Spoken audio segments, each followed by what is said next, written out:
ओम श्री गणेशाय नमः। हरे कृष्णा, राधे राधे। मैं कुसुम सिंह छत्राणी आप सभी का अपने चैनल शिव शक्ति में हार्दिक स्वागत करती हूँ। आज मैं आप लोगों को शिव महापुराण के युद्ध खंड के 24वां अध्याय की कथा सुनाने जा रही हूँ। जलंधर वध।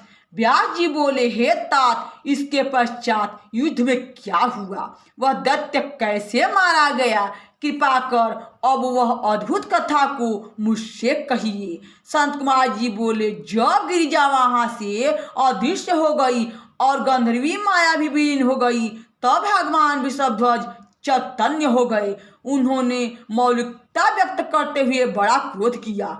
फिर विस्मित मना शंकर जी जलंधर से युद्ध करने लगे। जलंधर शंकर के बाणों को काटने लगा, परंतु जब काट न सका तब उसने उन्हें मोहित करने के लिए माया की पार्वती बना अपने रथ पर बांध लिया, जो शुंभ निशुंभ द्वारा बध्यमान थी और विलाप कर रही थी।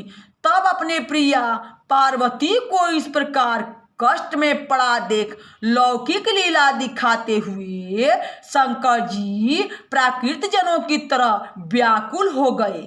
उनके सारे अंग ढीले पड़ गए और नीचे की ओर मुंह कर के चुप हो गए। जलंधर उन पर घूर बार बरसाने लगा।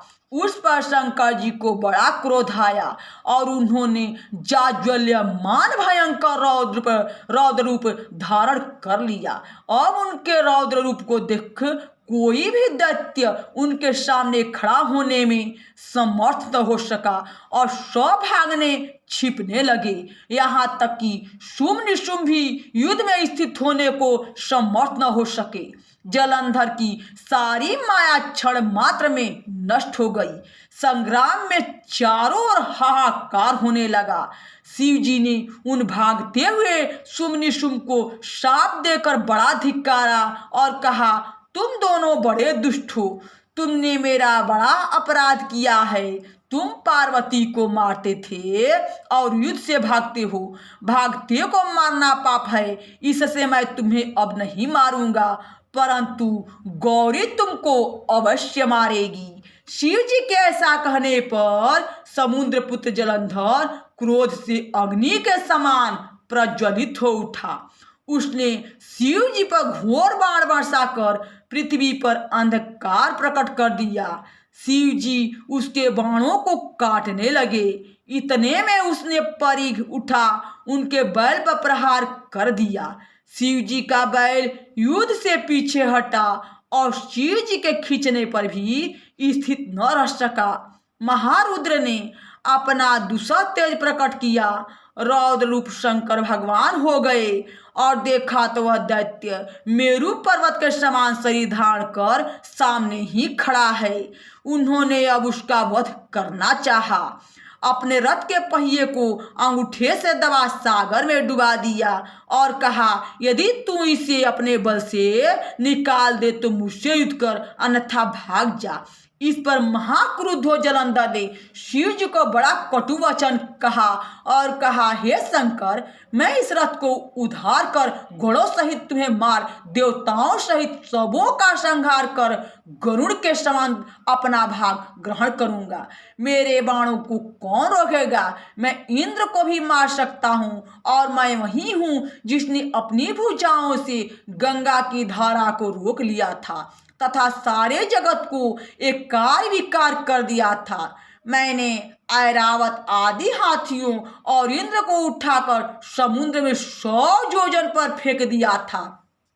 मैंने ही गरुड़ सहित विष्णु को नागपाश में बांधा था और उर्वशी आदि स्त्रियों को पकड़कर अपने कारागार में बंद कर लिया था। हे रुद्र, क्या तुम मुझ त्रिलोकी विजेता को नहीं जानते? मैं वही सिंधु पुत्र जलंधर नामक दैत्य हूँ, जिसने अपने महान पराक्रम से त्रिलोकी का विजय किया है। वारिधि नंदन ने महादेव जी से ऐसा कह उनका डटकर सामना किया और अपने मरे हुए दानवों को बुलाया। साथ ही उस दुर्मद अविनीत ने अपनी भुजाओं से ताड़ित कर ऐसी चेष्टा दिखाने लगा जैसे शंकर जी को बहुत स्थित किया हो। शंकर जी हंसने लगे और बड़े ही क्रोधित हुए तथा उन्होंने अपने चरणांगुष्ठ से बनाए हुए सुदर्शन चक्र को चलाकर उसका सिर काट दिया।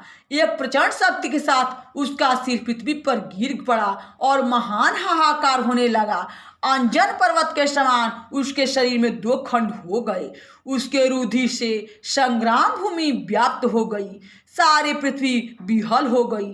शिवाज्ञा से उसका रक्त और मांस महारौख में जाकर रक्त का कुंड हो गया तथा उसके शरीर का तेज निकल शंकर जी के शरीर में वैसे ही प्रवेश कर गया जैसे वृंदा का तेज गौरी के शरीर में प्रविष्ट हुआ था।